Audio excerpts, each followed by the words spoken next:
At saka tandaan nyo dito sa room na to, tayong dalawa ang pinakamaraming failures. Or baka ako mas maraming failure. May magandang example. May paparating na bagyo. Anong usually ang takbo ng mga animals? Palayo, di ba? Sa bagyo. Totoo. Ang buffalo, hindi. Susugurin niya yung bagyo. Alam mo kung bakit? Pag tumatakbo ka, mabilis ang dating ng bagyo, mahahabol ka niya. So napakatagal na may bagyo sa buhay mo. Ang ginagawa ng buffalo, dahil malakas siya, at alam niya malakas siya, sasalubungin niya yung bagyo. Alam mo kung bakit? Bakit? Pag sinalubong mo yung bagyo, sandali lang siya dadaan. Money Masters with Chinky Tan. The views and opinions expressed by guests on Chink Positive are their own and do not necessarily represent those of the producers, hosts, or network. Chink Positive is for entertainment and informational purposes only. While guests may share insights on financial and business topics, this does not imply endorsement of any products or services. Viewers should perform with their own research. Ng pagkakataon, natatanong ko yung parati sa sarili ko eh. Kung ibabalik ako ni Lord sa dati kung walang-wala ako, anong gagawin mo muli? Ako? Oo. Kung walang-wala, magdi-decision uli ako na magsisimula. Because decision is important eh. Kaya hindi ako takot mag-fail. Kasi kaya kong bumalik sa pinanggalingan ko. Kasi doon ka galing eh. Doon ako galing. Wala ako, nagawa ko nga to eh. Ngayon pa bang meron na ako? Ngayon bang ako na ako? Kaya dapat ang mga anak ko mas magaling sa akin. Kasi yung alam ko, naipasa ko na sa kanila. Yung resources ko somehow may access sila, like ako. So ganon. It's never be afraid of the future if you know how to take care of your present. Ilan taon yung mga anak mo? My eldest is 27. Okay, then? 25, Then? 23, Oo. 21. Yeah. Abogada na ang panganay ko. Yeah, pero ito lang, ito yung reality. Ako may 24, 22, at 20. Yung mga taong pinanganak from 2000 and above, iba yung era, may challenge. So, Number one, dapat iba eh. Kasi iba naman yung mundo nila sa mundo natin. Kaya nga. Hindi ko rin gustong i-label na something is wrong with their generation. Different doesn't mean not better. Yeah. Iba lang yung mundo nila. Hindi lang tayo nagkakaintindihan. At saka hindi lang yun. Kasi kailangan natin maunawaan na nung panahon natin, pinanganak tayo na may proseso eh. Lalo na ako, inabutan ko yung plancha na may uling. Inabutan ko yung telegram. Inabutan ko. Lahat alam ko may proseso. Oo. May proseso, kailangan maghintay. Pero pinanganak sila sa age of convenience eh.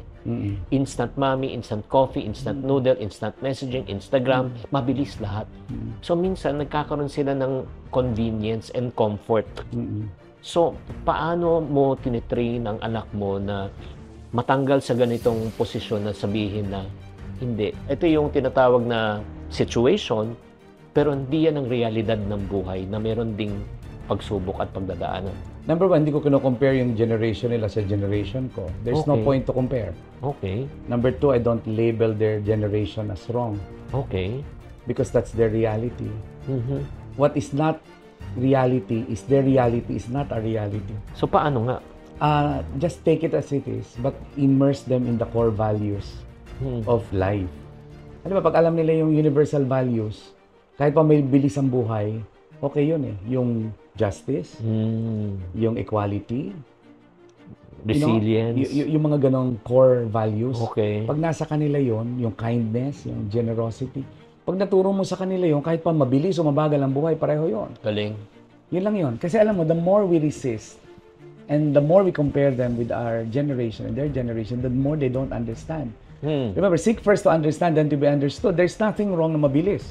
Reality nila yun. No. There's nothing wrong na convenient. Hello? Kaya nga tayo naghahanap buhay para convenient sila eh. There's nothing wrong with convenience. There's nothing wrong with comfort. There is something wrong when you use that negatively. Galing. Alam mo, guilty ako. Ako ay hihingi ng paumanhin sa inyong lahat, sa aking mga anak. Para akong nabuhusan ng malamig na tubig. I want to be honest na I've labeled them as such. Na parati kong sinasabi yung, di ba, yung parang tayo yung dating, nung panahon namin. Oo, di ba, na sinasabi na matanda. Tama ka eh. Pero alam, Chiki, kung sino nagturo sa akin yan? Sino? Yung mga anak ko rin. Talaga? Alam mo kung bakit? Ang una kong tinuro sa kanila is to ask questions and to be able to assert themselves. Then, in the beginning, I was comparing. Until I realized that there's no point comparing. Tama. Daddy, why will you slow us down when our world is fast? Why will we not value instant when everything to us is instant? So in the end, sila ang nag-guide sa akin kung paano naming mag-asawa ni Dr. Aline i-navigate yung mundo nila na entirely different as ours. For example, AI. Nung panahon natin may AI. Ano? Encyclopedia. Oo. Papagalitan ka ba ng teacher mo nung bata tayo na nag-submit ka ng Ay, assignment hindi. na galing sa encyclopedia? Hindi. Ganon din naman na yun. Now, they see everything as tools. When they see everything as tools, convenience, comfort, technology as tools of humanity, then if they have the correct values, there's nothing wrong using those tools. Halimbawa, nung Stone Age, ano kayang tingin nila sa pala at palayok, palakol nung panahon? Ay, weird. Weird. Gusto na bato lang. Ano ang tingin ng mga nakasakay sa kabayo sa kotse noon? Ay, naku, ba't mo Awkward, useless, Oo. nonsense. Naalala mo yung yung lumabas yung text, yung mga matatanda, ayaw mag-text? Ayaw mag-text. Oo. Alam mo kung ba't nag-rally noong 1974 ang mga teachers sa Amerika? Hindi. Dahil sa calculator. Bakit? Ayaw Ayaw nila. nilang pagamitin ng mga bata ng calculator. Bobo daw ang mga bata. O, sabihin mo ngayon sa akin yan. Ay ngayon, paano na, di ba ngayon din sa school at mga colleges bawal gumamit ng AI, mabobobo daw yung mga... Well, bawal sa school nyo pero paglabas ng bata gagamitin niya. But hindi mo gamitin yung classroom para turuan siya kung paano gagamitin ng AI ng tama. So, in other words, yung sinasabi mo nga values. Values. It goes back to values. Ang ibig sabihin ng tapos na, di ba Chinky, tapos ng IQ. Ang EQ pinalitan na, nagkaroon ng AQ, naglahat na ng Q. May Ano na bagong ngayon? DQ. Ano yun? Digital intelligence. Digital quotient. Digital quotient. Oo. Ano Wow. ngayon ang digital intelligence? It's how you use technology, pero may plus yun. Ano? Values. Tingnan mo ha. Anong skill ng hacker at ng cybersecurity expert? Pareho. O nung na-hack yung Facebook ko, sino bang hinanap ko? Hacker. Oo. Pinahack ba ko yung... Totoo. So, pareho sila ng skill. Yung isa pareho ng tama skill lang. ng criminal at ng security Yung isa expert. tama, yung values sa masama. What do we need to develop? Values. Grabe. We have to go back. We have to go back to that. So- And the purpose is humanity. Grabe. Alam mo, nahila ko. Nahila ko in this session of ours na talagang mali pala yung perspective ko and I want to apologize. Mali ang perspective ng marami. Alam niyo kung bakit? Tandaan mo, Rick Chinky, ang laging mali sa atin in general is when we compare. Even happiness becomes dampened when we compare. Totoo. So ginagawa natin, compare natin generation. Nung panahon namin, panahon nila. Swerte nyo kasi nung panahon ninyo, wala. Ngayon, malas ba kami? No. It's how we guide them. Kasi tandaan natin, pag ang anak natin magaling, di ba tayo ang magaling? Tama. So pag ang mga anak natin palpak, tayo ang palpak? Hindi naman silang sisisihin. So, ang point ko dito is we have to realize that iba yung mundo nila, acknowledge natin yon, tanggapin natin yon. Dahil iba yung mundo natin, hindi ibig sabihin mas maganda yung mundo natin kaysa sa mundo nila. Grabe. Napakalalim ng talakayan na ito. Lalong lumalalim, nababaon talaga tayo sa magandang asal at magandang natututunan. How do you keep on improving and learning? Kasi, ito nga, just like what you mentioned a moment ago, you can never give what you do not have. You cannot teach what you do not know. Saan ba nanggagaling yung mo? Number one, hindi ako tumitigil mag-aral. Oh. Di ba? 2 doctoral degree ko, 3 lisensya ko. Pumunta pa akong abroad para mag-aral. Pero hindi yun eh. Ang lesson of life, napapansin, nakukuha mo yan sa reflection of your everyday experience. Alam mo, yung, like this one, madami akong natututunan, marami tayong parehong natututunan. Hindi mo ako mahuhuli na wala akong dalang libro. I never travel without books. I choose what I listen to.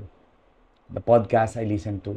Ito nga, Chinky, marami ngayong false gurus. Teaching. Maraming false gurus ngayon. Minsan nanonood ako ng mga content, napapailing ako at sinasabi ko sa sarili ko, ang dami pa namang followers pero mali yung turo or Values. mali yung values, mali ang prinsipyo. Like, for example, yung debate ng Diploma, college o diskarte. diploma.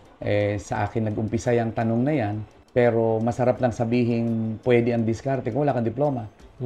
Pero kung meron kang diploma, hindi mo naman sasabihin walang kwenta ang diploma mo at diskarte ka na lang. Tama. Nagkataon lang, yun na nagse-celebrate ng diskarte. Nagkataon wala sang diploma. Tama. So, para sa akin, ayokong sabihin na pwede ang diskarte kasi para sa bata, baka hindi mag-aral yung bata. Tama. At umasa siya sa diskarte na hindi naman tinuro sa kanya. At saka hindi pa dumidiskarte. Hindi pa dumidiskarte. Tinamad dumiskarte. So, it's really about finding your purpose. Babalik tayo ng Chinky. Hindi talaga mawawala yun. Sige, we want to learn from your mistakes. What is one of the biggest mistake that you made na hindi dapat namin gawin para hindi na naman daanan ng iyong mga paghihirap at pagdurusa? Yung masyado kang nasa work, yung masyado kang na-detach sa family. Oh. Hindi nangyari sa akin yan, pero si Dr. Aline kasi, may pediatrician, no? Hindi niya masyadong sineryoso yung clinic niya kasi nga medyo absentee ako. Oh. Lagi akong ikot ng ikot. Sinamantala niya yung expertise niya sa childcare. Nagda-drive yan para sa pamilya, hatid sundo mga anak ko. So, yung career niya as a pediatrician, sinacrifice niya ng konti. Although pediatrician pa rin siya kahit paano gawin mo. Pero naging best patient niya yung mga bata. And to me, hindi ko pinagsisisihan nag-absentee father ako nung at certain point. Pero ako pala yung nawalan. Alam niyo kung bakit? Yeah. Sabi ko, pag magkakaapo ako, siguro mababaliw ako sa pag-aalaga ng apo. Kasi parang Gusto mo makabawi. parang na-miss ko yung part na yun. Tama. I miss some parts there. Some school events, may mga school events ako na-miss. Siya hindi niya mamimiss yun. Kasi akala ko noon, tama na yung one representation. It's not my children losing something. It's you. But it's me losing something. So, always create a balance. Always try a balance. Totoo yan eh. Parang yun na naintindihan natin. No amount of success in business and society can really compensate for failure in the family. Hindi naman nag-fail si family kung hindi ako yung parang, uy, masaya pala yun. Totoo. May kulang eh. May no? kulang. May Tama. emptiness. Yeah. Sabi ko na pag ako nagkaapo talagang mag-retire ako at doon mababawiin lahat eh, no? How do a Carbalita see yourself 5 years from now? Not yet retiring. Okay. Parang wine tayo eh. Ilang taong ka na ba? Older we get. Ay, ilang taong ka na? 55. 5 years na pala ako. Yung older sa'yo. Yeah, so... I'm 60 already. Oo, so yung period na yon, sabi ko, hindi ko nakikita ang sarili ko. Wala namang maniniwala, magre-retire tayo. Alam mo, pangarap ko, kaya ako may resort. Oo. Pangarap ko, pag gusto ko pag tinatamad na ako mag-ikot, if you wanna talk to me, go to my resort. Marami tayong gagawin. Parang alam mo yan, parang na-imagine ko yung sarili ko. It's really paying forward even more. Yeah. Kasi I spent my life learning, developing myself. Sabi ko, my greatest responsibility will be the next generation of leaders, of thinkers. Yeah. I don't know if I'll enter politics again. I'm not sure. Sa ngayon, nawawalan ako ng gana sa nakikita ko. I don't want to be the voice in the wilderness. Pero maraming tumutulak. Sabi ko, sige, kayo magpatotoo na papanalo nyo ako.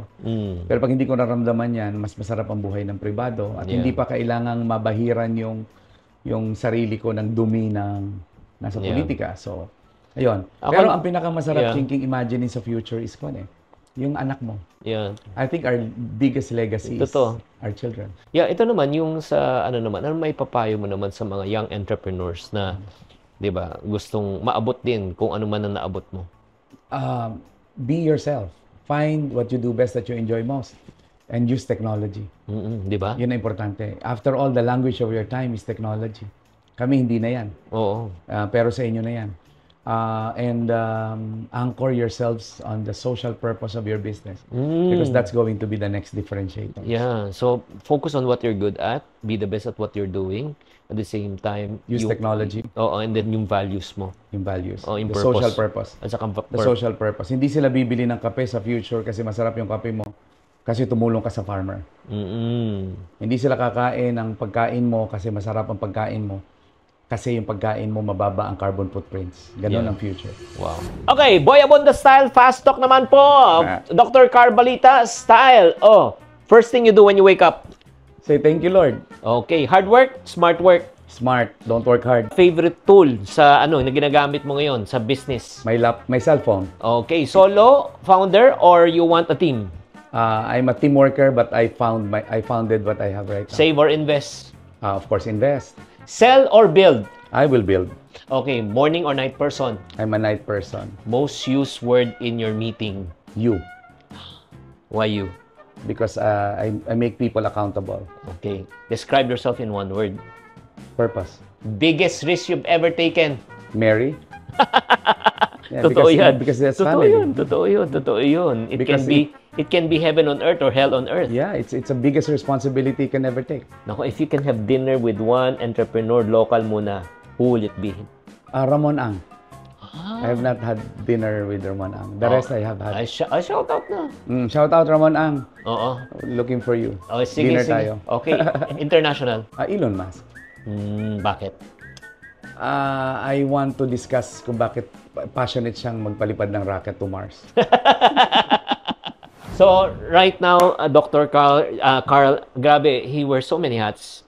Aside from, yun nga, dami niya ginagawa, aside from broadcaster, siya po ay isang manunulat ng libro. Can you please share with us ano yung latest book mo? I launched this during my birthday, Standing to Outstanding. Kasi personal branding, it's a meaningful personal branding. Ang dami kasing tao may personal branding. Pero pag tinanong mo, anong personal branding mo? Pag dinescribe niya, pag nakita mo, parang, ayoko maging kagaya mo. You know, this is a journey of my life. I wrote this for my children. Because I want to immortalize what I've learned in my life and put it in a book. It's one way to immortalize. No? So I wrote this. Point kasi dito, Chinky, is when everybody's seated, you stand up. When everybody is standing up, you be the standard. When you have met the standard and you defy the standard, you stand out. And when everybody's a standout, you become outstanding.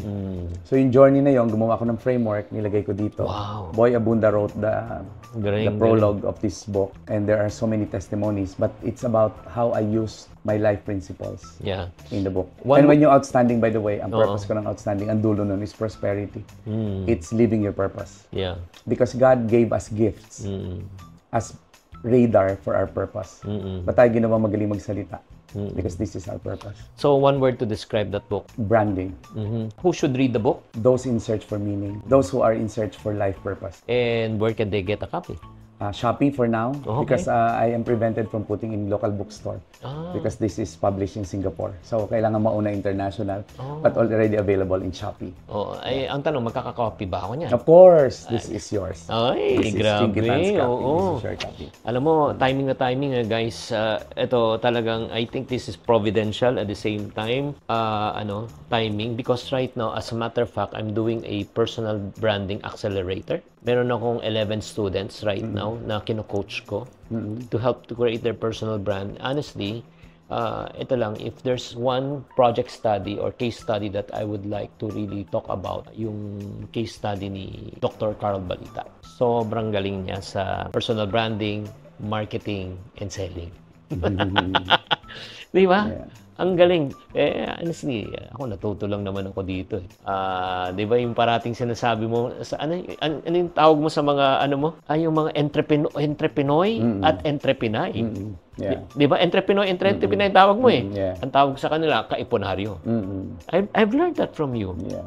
To brand yourself. Of course. Oo, sobrang galing. And then, syempre, in return, i-challenge naman natin si Dr. Carl Balita na mag-ipon sa Ipon Box. Ayan. Nakikita ko to. But hindi pa ako nakakuha nito. Ay, bibigyan kita. Ipon Box. Oo. Pag-iipon. I-challenge kita, Dr. Sige. Carl. Ito naman po, start ka lang sa 20 pesos. Di ba? Tatantusan mo lang to. Pag nabuo yan, 50, 100. Dito may nalagay ang barya, pera, papel.